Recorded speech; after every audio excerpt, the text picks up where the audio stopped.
أيها الإخوة والأخوات، السلام عليكم ورحمة الله وبركاته. نتعرض في حلقة اليوم إلى الحوار الوطني، أو ما سمي شعبيا بالحمار الوطني، الذي بدأ يوم السبت الماضي، أي قبل يومين.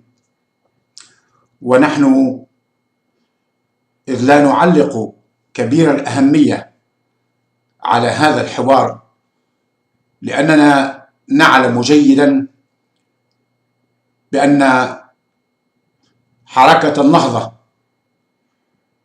لم توافق على إجراء هذا الحوار إلا بعد أن وجدت نفسها في ورطة كبيرة، وبعد أن رأى أسيادهم أن الأمور بدأت تفلت من أيديهم في تونس بفعل المقاومة الشعبية والرفض الشعبي لهذا المخطط الجهنمي الذي أرادوا أن ينفذوه في بلادنا، وبدأوا في تنفيذه منذ استلام الثالوث النجس لمقاليد الحكم في ديسمبر 2011.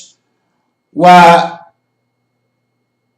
بالكاشف أن هذا المخطط لا يمكن أبدا ومطلقا أن يمر على شعبنا التونسي العظيم، هذا الشعب الذي يرفض الهيمنة الأجنبية جملة وتفصيلا، ولا يركع إلا لخالقه، إلى خالق السماوات والأرض بارئ كل شيء، ولن يخنع ولن ينحني أبدا لأي استعمار أجنبي ولأي وصاية أجنبية مهما كانت القوة التي تقف وراءها. بعد أن علمت أمريكا وعلمت النهضة وعلم الثالوث النجس الذي يقود البلاد بأنه بلغ مبلغا من الفشل لم يكن يتوقعه على الإطلاق، وأن الأرض بدأت تميد من تحته، وأن الأرض بدأت تحترق من تحت رجليه، وافق هذا الثالوث العميل ووافقت حركة النهضة على إجراء هذا الحوار تحت الضغط الشعبي الكبير.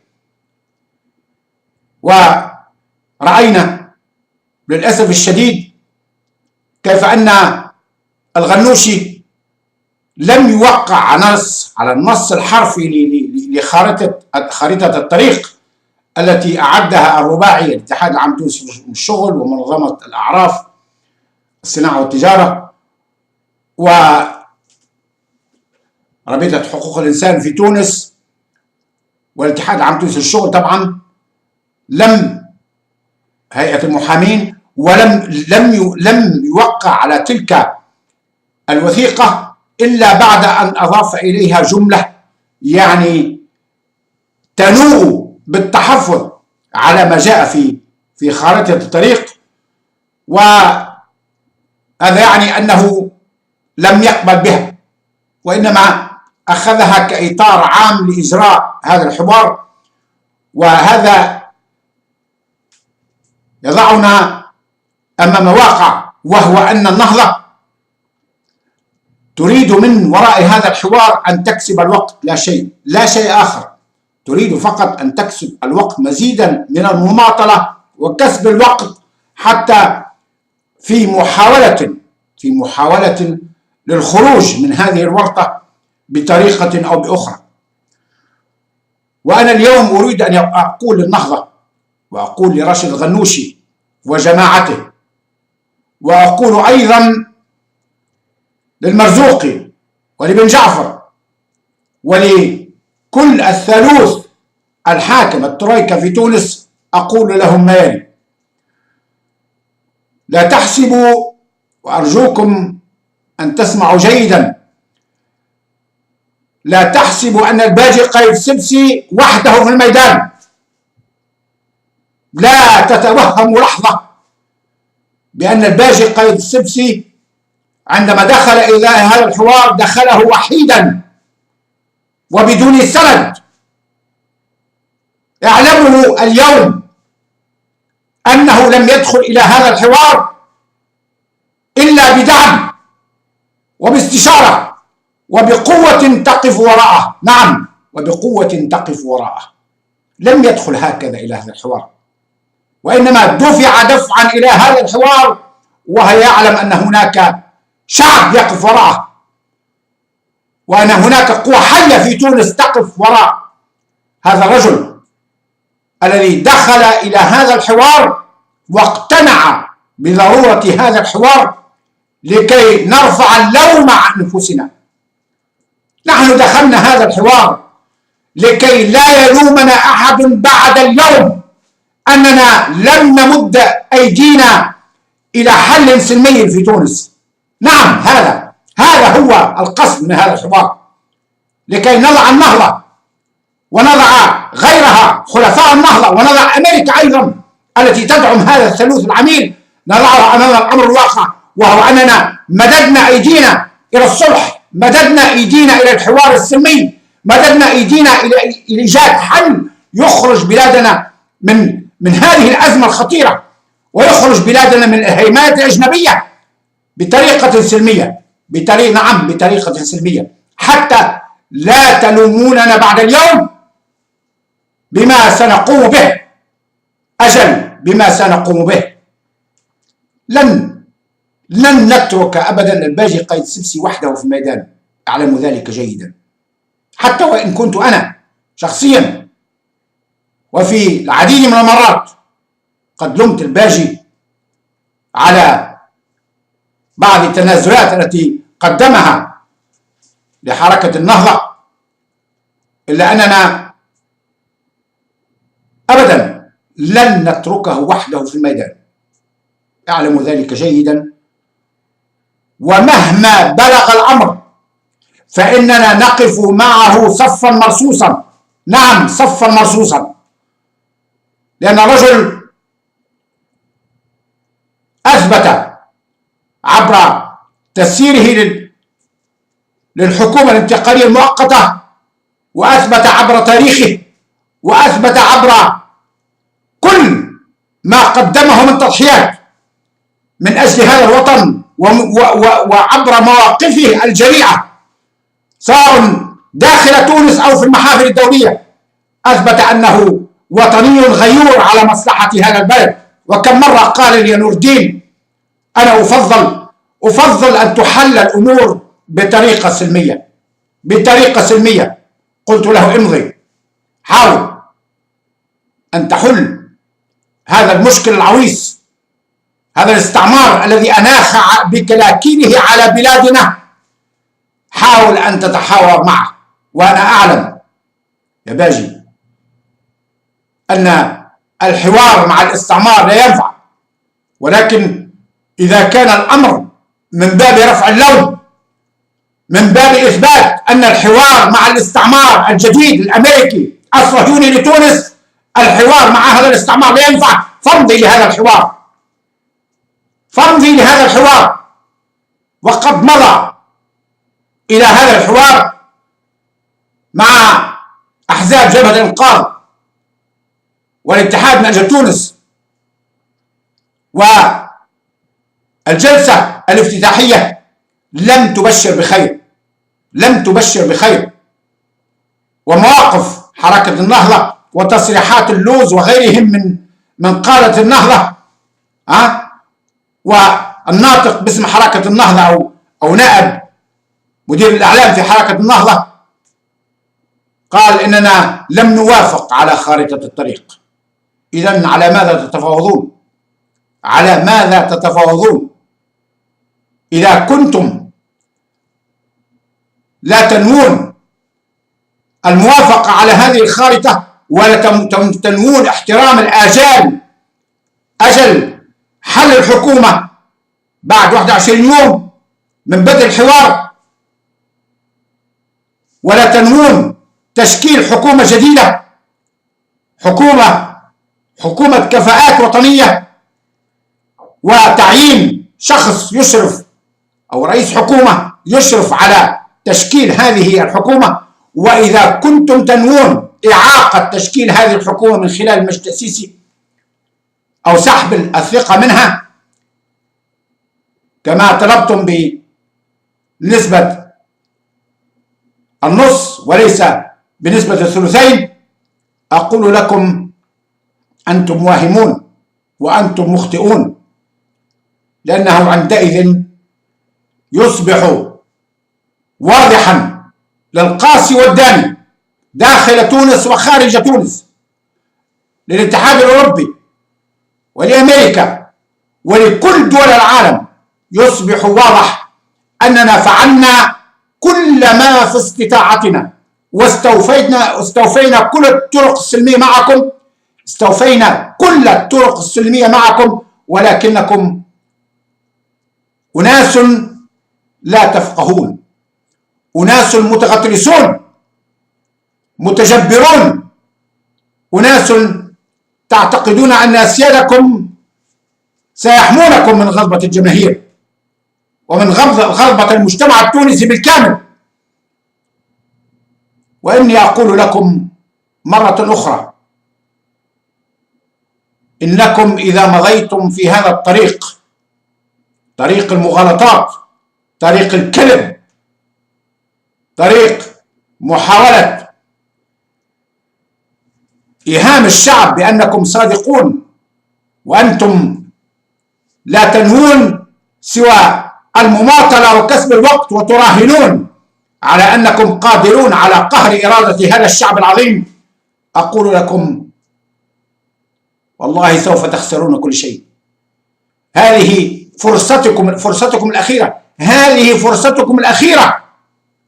لو كنتم تعلمون، لو كنتم تريدون فعلا أن تبقوا في هذا الوطن وأن تعيشوا في هذا الوطن معززين موجلين مكرمين، وإذا كنتم تريدون فعلا أن تشاركوا في الحياة السياسية والاجتماعية لهذا البلد، وخليكم من المنافي ومن السجون ومن المطاردات، إذا كنتم فعلا تريدون أن تصبحوا مواطنين ملتزمين بالولاء لهذا الوطن، ولا تركعوا للأجنبي ولا تقبلوا بوصاية الأجنبي، إذا كنتم فعلا تريدون التوبة والتكفير عن ذنوبكم، أنصحكم بالقبول بهذا الحوار وبنص هذا الحوار حرفيا بما ورد في خارطة الطريق. فهذا أدنى شيء، فعلا أدنى شيء يمكن أن تلتزم به. هذا هو الحد الأدنى، العتبة الدنيا للالتزام، حتى نستطيع أن نخرج سلميا من هذه الورطة الكبيرة ومن هذا الاستعمار الجديد الذي أناخ بكلاكيله على بلادنا واستخدمكم كحصان طروادة لكي يدخل إلى تونس ولكي يهيمن على بلادنا، ليصبح الآن السفارة الأمريكية أصبحت تعلم كل صغيرة وكبيرة، كل شاردة واردة في بلادنا. أصبح الأمريكان يعرفون ما يجري في الشارع التونسي وفي البيوت التونسية أكثر مما تعلمه وزارة الداخلية. نعم، هذا هو معنى كلام السفارة الأمريكية وسيدكم يعقوب ولس ذاك الصهيوني الذي أتي به من إسرائيل لكي يصبح مقيما عاما مندوبا ساميا على تونس. قال مستقبلا سوف نخبر بأنفسنا المهددين بالاغتيال أو بالإيذاء مباشرة، ولم نعد نعول فقط على وزارة الداخلية. هكذا قال، أن الأمريكان يريدون أن يعوضون السفارة الأمريكية ستحل محل وزارة الداخلية. هذا هو معنى الكلام. يعني نحن الآن احنا كأمريكان في تونس السفارة الأمريكية هي وزارة الداخلية، وهي وزارة الخارجية، وهي وزارة المالية، وهي الأمن العام، وهي الأمن العمومي والمصالح المختصة، وحتى الجنايات. نعم، أصبح أمن تونس واقتصاد تونس وثقافة تونس، وربما أيضا مستشفيات تونس تدار من السفارة الأمريكية. إذا كان الأمريكان صاروا يعني بفضل، وهذا يدل على أن لهم جيشا من العملاء داخل تونس، آذانا في كل مكان وأعينا في كل مكان، يعلمون كل شيء حتى في القرى وحتى في الأرياف النائية، وهم الذين يخبرون وزارة الداخلية والمصالح المختصة والأمن العمومي والأمن الوطني، هم الذين يخبرونه بكل ما يجري في البلاد. أجل هذا هو معنى الكلام. يعني وصلنا إلى درجة الآن في فترة قصيرة، يعني الثورة قامت في 17 ديسمبر 2010 والمخلوع هرب في 14 جانفي 2011، يعني عامين وشوية، في عامين ونص تقريبا صرنا بالكامل بين أيدي أمريكا، بالإضافة طبعا إلى القواعد العسكرية التي تبنى بالجنوب التونسي. نعم، تبنى بالجنوب التونسي، القواعد بنيت وما زالت تحت البناء، إكمال البناء والتوسيع. والفوشيك تشوفوا فيه كل ليلة طالع في السماء، وكثير من الناس الذين يتساءلون عن ذاك الفوشيك ما معناه وما مصدره. علمت أنا من بعض الإخوة في تونس أن ذاك الفوشيك يستخدم للتغطية على حركة الطيران في الأجواء التونسية ليلا. نعم، هناك حركة كثيفة للطيران الأمريكي في الأجواء التونسية، وخاصة للطائرات بدون طيار التي لا تحدث أي صدى أو صوت. يحاولون عن طريق ذاك الفوشيك الذي يطلق في كل المدن تقريبا من الشمال إلى الجنوب التغطية على الحركة الكثيفة للطيران الأمريكي في الأجواء التونسية. الحركة الكثيفة ليلا في الأجواء التونسية يحاولون التغطية عليها بذاك الفوشيك الليلي الذي يسمع كل ليلة سواء في تونس أو في غيرها من المدن. أعود إلى الحوار الوطني وبإيجاز هذا الليلة، لأني سأخصص له خلال هذا الأسبوع حلقة منفصلة. الحوار الوطني إذا لم ينجز خلال فترة قصيرة، خلال هذا الأسبوع أو بداية الأسبوع القادم، لم ينجز اتفاقات ملزمة لكل الأطراف، بما في ذلك حركة النهضة، أو بالأحرى وعلى رأسها حركة النهضة، لكي يتم حل الحكومة في الظرف وفي الأجل المنصوص عليه في خارطة الطريق، وهي 21 يوم. فإننا عندئذ لنا حساب آخر. وأعلمكم أيضا أنه كان من المفروض أن يتم الإعلان خلال هذا الأسبوع، واسمعوا جيدا، أن يتم الإعلان خلال هذا الأسبوع عن تشكيل حكومة إنقاذ وطني. نعم، هناك حكومة إنقاذ وطني سوف يتم الإعلان عنها. كان المفروض أن يتم الإعلان عنها خلال هذا الأسبوع، وأنا أتوقع أن يتم الإعلان إذا مضى الحوار بهذه الطريقة، وإذا لم يوقع الغنوشي دون تحفظ على خارطة الطريق، ولم يقبل بها علنا دون أدنى تحفظ. سوف يعلن عن تشكيل حكومة الإنقاذ الوطني مع نهاية هذا الأسبوع، مع نهاية هذا الأسبوع أولا. ثانيا، تم الاتفاق على تشكيل جبهة تحرير تونسية. نعم، جبهة التحرير التونسية. نحن في تونس لا ينقصنا الرجال ولا ينقصنا الجنود ولا ينقصنا الأبطال. وعندما أقول أنه سيتم الإعلان عن تشكيل جبهة تحرير تونسية فأنا أعني ما أقول، لأننا لنا جنود ولنا سرايا في كل مكان، رجال قادرون على حمل السلاح، ورجال آمنوا بحرية هذا الوطن واستقلال هذا الوطن وسيادة هذا الوطن، وعاهدوا الله على حماية هذا الوطن. في تونس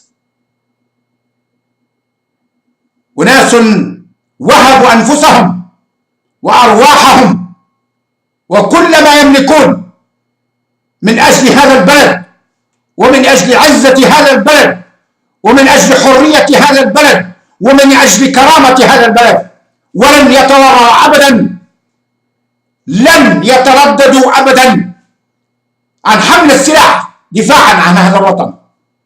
أنا أقول لحركة النهضة وأتحدى الغنوشي وأتحدى عصابة ما يسمى بالجهاديين في تونس، وأقول لهم حذاري، فتحت الرماد اللهيب ومن يبذل الشوك يجني الجراح. حذاري، فتحت الرماد اللهيب ومن يبذل الشوك يجني الجراح. شعبنا ليس هيا، ليس سهلا. ونحن إذ نتفاوض معكم اعلموا هذا، نتفاوض معكم من موقف القوة وليس من موقف الضعف. نحن نتفاوض معكم من موقف القوة، أنتم في موقف ضعف، أنتم في موقف وهن. بيتكم كبيت العنكبوت، بينما نحن قلاعنا شامخة، قلاعنا شامخة. نعم، وبيوتنا صلبة، بيوتنا كالصخر الأصم، وشعبنا قادر على محوكم من هذه الخارطة إذا لم توقعوا وإذا لم تلتزموا بخارطة الطريق، فإن شعبنا قادر على محوكم من هذه الخارطة، من خارطة تونس جملة وتفصيلا، جملة وتفصيلا. وأنا في النهاية أطالبكم وأدعوكم حفاظا على أسركم وليس عليكم كأشخاص، على أبنائكم وبناتكم، وحفاظا على السلم الوطني في بلادنا، لكي لا ننجر إلى اتخاذ الإجراءات التي قلتها لكم، حفاظا على حقن الدماء في تونس، وحرصا على حياة كل تونسي.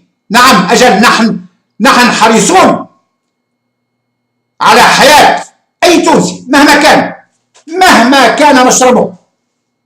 نحن لسنا بمجرمين، نحن لسنا ناس يرومون القتل وسفك الدماء، لا أبدا. حياة أي تونسي وتونسية عنا أغلب الدنيا وما فيها، حتى حياتكم أنتم، حتى أنتم وأنتم تعلمون من الذي يكلمكم. أنا الأول من زاركم بعد العودة من منفى، 45 سنة في المنفى، أنا أقدم منفي على وجه الأرض وأنتم تعلمون ذلك.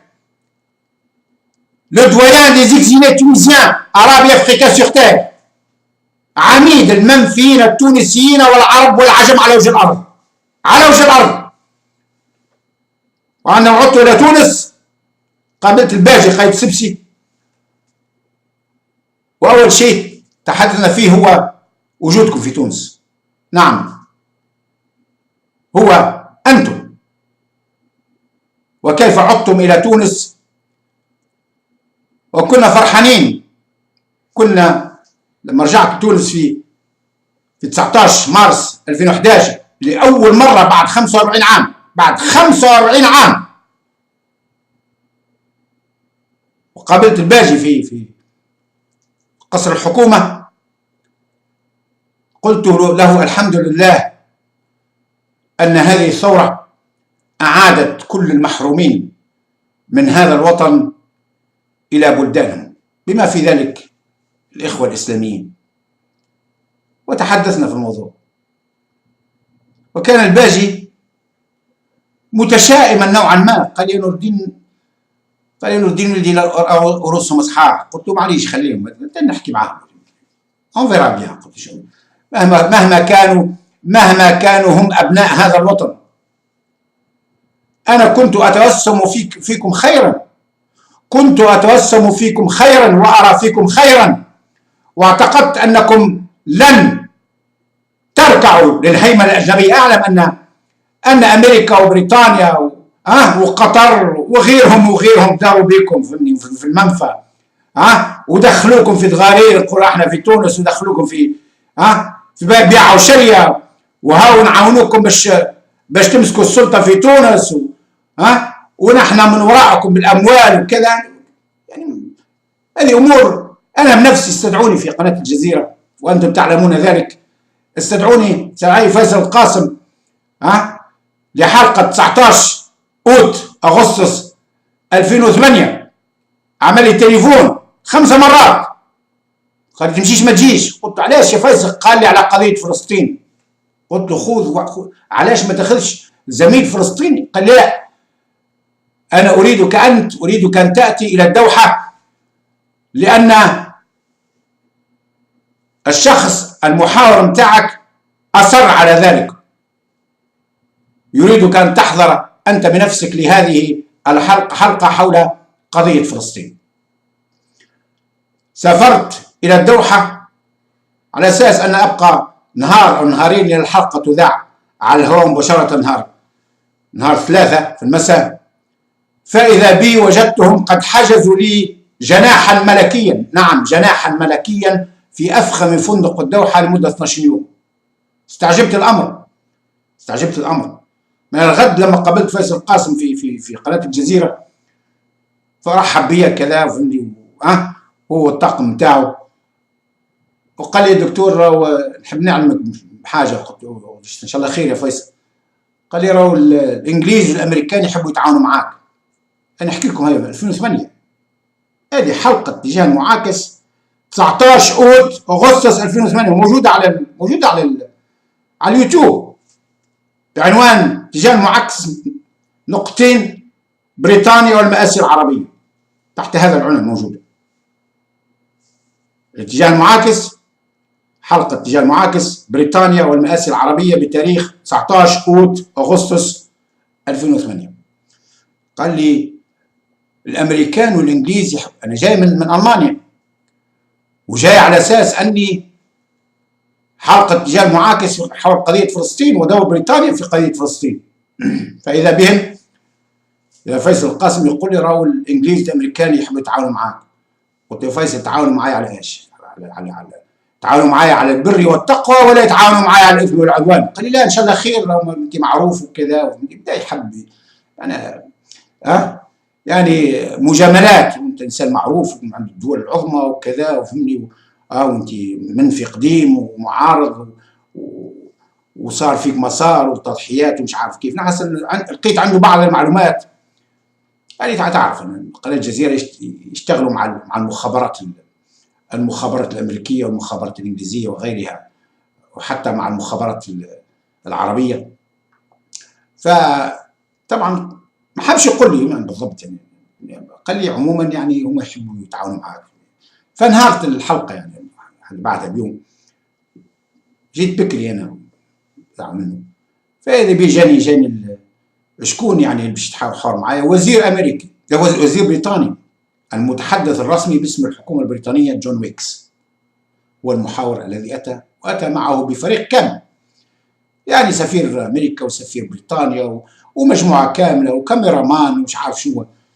فجلست معهم يعني قبل الحلقه، وتبين لي انهم على علم ودرايه كامله بحياتي الشخصيه منذ ولادتي، يعني عندهم ملف كامل عني منذ ان كنت طفلا صغيرا. اي هذه هي المخابرات يعني في بلداننا، يعني مسجلين كل صغيره وكبيره عن اي شخص طبعا يهمهم، يعني عاملين قوائم ولوائح طويله وعريضه، يعلمون فعلا كل صغيره وكبيره. وبداوا يتحدثون الي على انهم يريدون يعني انت انسان ديمقراطي، وانت انسان تحب الحريه وتحب الديمقراطيه وحقوق الانسان وكذا، ونحن سنشرع في مساعده القوى الديمقراطيه في البلاد العربيه على فعلا في مساعدتهم على نشر هذه الديمقراطيه وتطبيقها على ارض الواقع طبعا، والاطاحه بالدكتاتوريات، الانظمه الدكتاتوريه هذه. انا قلت لهم انا جيت هنا على اساس قضيه فلسطين، فاذا بكم تطرحوا في موضوع مثل هذا الموضوع. قالوا لا، احنا لو معنا الوقت باش نتحدثوا فيه، وانما نحن فرحانين جدا يعني قابلناك، وان شاء الله نقابلوا بعدين بعد الحلقه. انا طبعا اختلط جدا، الانسان تجيني بالطريقه هذه قبل حلقه عن قضيه فلسطين، خاصه حلقه عن قضيه فلسطين. فدخلت الى الاستوديو، جاء وقت الحلقه، وانا يعني اغلي من الداخل، فعلا اغلي من الداخل. لم اكن اتوقع ابدا ان يتم استدعائي لقناه الجزيره لحلقه عن قضيه فلسطين، فاذا بهم ياتوني بوزير انجليزي ناطق الرسمي باسم الحكومه البريطانيه وامريكان وغيرهم ليحدثوني عن رغبه المعسكر الغربي في تطبيق الديمقراطيه في العالم العربي. انا شميت الحكايه يعني واضحه وضوح الشمس، يريدون تطبيق الديمقراطيه، يعني يريدون التدخل العسكري المباشر في البلاد العربيه. فلما دخلت الحلقه وشوفوها بنفسكم، يعني كما قلت لكم يعني في اليوتيوب موجود لحد الان، ان شاء الله ما تحذفتش. فانا من اول وهله من دخلت الى هذه الحلقه، يعني اعطيت الراجل على الانجليزي امامهم على راسه ماكلات بل نهار العيد، ما خليتوش يتكلم اصلا، لان يعني فضحت كل شيء امامي. كيفاش انتم فلسطين؟ من هو المسؤول الاول عن قضيه فلسطين؟ الثوره العربيه الكبرى التي قادها لورنس لارابي العميل الانجليزي. ثورتم عربان الجزيره العربيه وكذبتم العرب، يعني شو التاريخ كيف يعيد نفسه، يعني الربيع العربي والثوره العربيه الكبرى نفس الشيء، نفس لعبه انجليزيه اللي صارت عام 1914 اعيد تنفيذها الان. انتم الانجليز ضحكتم على عربان الجزيره العربيه واخرجتوهم بدعوى طرد الاتراك، ووعدتوهم بدوله عربيه موحده كبرى، فاذا بكم يعني تخونون عهودكم وتحتلون فلسطين وتعملون اتفاق سايكس بيكو من وراء ظهور العرب، وتقسمون المنطقه بينكم بين الفرنسيين، ثم تمنحون فلسطين لليهود على طبق من ذهب. كيف يمكن لنا نحن العرب ان نثق فيكم مجددا؟ ارجوكم ان تشوفوا الحلقه وتثبتوا معايا، لاني انا خنقته. وخلال الحلقه، وهذا دليل، يعني هذا دليل واضح، خلال الحلقه يعني لما اغلقت على هذا الوزير المتحدث الرسمي باسم الحكومه البريطانيه، اغلقت عليه جميع الابواب، التفت إلى فيصل قاسم ثم التفت إلي وقال: لا تنسى يا دكتور، يعني يتوسل أن أوقف عليه هجماتي، لا تنسى يا دكتور أننا نريد أن نتعاون معك. هذا بالتاريخ 19 أوت أغسطس 2008. نريد أن نتعاون معك، معناه انضطرموك كما نقولوا نحن، أو بعبارة أوضح: لا تنسى أننا نريد أن نتعاون معك فيما يسمى اليوم أو سمي بالربيع العربي. وفعلا يعني مش المرة الوحيدة هذه، مش تشوفوا بالدليل موجود يعني أمامكم حتى تعرفوا. بعدين ما خليتوش لآخر الحلقة، لما خرجت من غادي تسمع سواء تقول لي تحب تتعاونوا معايا، لأن أنا أول شيء نسمعه منك أنا جيت لهنا الكلام هذا، ثم إذا تحب تحدث معايا تحدث معايا بكل صراحة، قل لي شنو تحب، شنو كيف تريدون دعم الديمقراطية في العالم العربي، فهمني. يعني قعدت مدة وأنا هناك، وكان يتردد علي يوميا هو الوفد متاعه. قلت له: اسمعوا، والله بعد أن علمت مقصدهم قلت لهم: والله لو وضعتم الشمس في يميني والقمر في يساري، والله لو وضعتم الشمس في يميني والقمر في يساري ومال الدنيا كلها بين قدمي على أن أمضي معكم هذا الممضى ما مضيت خطوة واحدة. قلت لهم: أنتم لا تبحثون عن أصدقاء أبدا، أنتم تبحثون عن عملاء، تبحثون عن عملاء، وأنتم لا تبحثون عن دفع عجلة الديمقراطية والتحرر في البلاد العربية، وإنما العكس، تريدون استعمار بالبلاد العربية، تريدون تدمير البلدان العربية، ونشر الفتنة ونشر الإرهاب في بلادنا تحت غطاء أو تحت ذريعة نشر الديمقراطية. اذهبوا وابحثوا لكم عن عملاء هناك. وقلت لهم، وكنت على علم بالاجتماعات التي تجري في باريس، كنت على علم تام. أنا هناك كثير من الأشياء لم أبح بها إلى حد اليوم، كنت على علم بكل صغيرة وكبيرة ما يجري اجتماعات سرية في أوروبا، سواء في باريس أو في لندن أو في واشنطن أو في غيرها من البلدان. كانت تصلنا أخبارهم يعني يوما بيوم واجتماعا باجتماع. وعندما واجهت الإنجليز الأمريكان هناك وقلتهم لهم حقائق اندهشوا، لأني كنت أعلم كل شيء، أعلم ما يحذرون ومع من اتفقوا ومع من لم يتفقوا. هناك تونسيون شرفاء آخرون غير نور الدين الفرجاني. نحن في تونس لسنا عملاء، ليس من طينة التونسي أن يكون عميلا لأي دولة أجنبية أبدا. وثقوا أن العمالة في تونس أو العملاء قلة قليلة.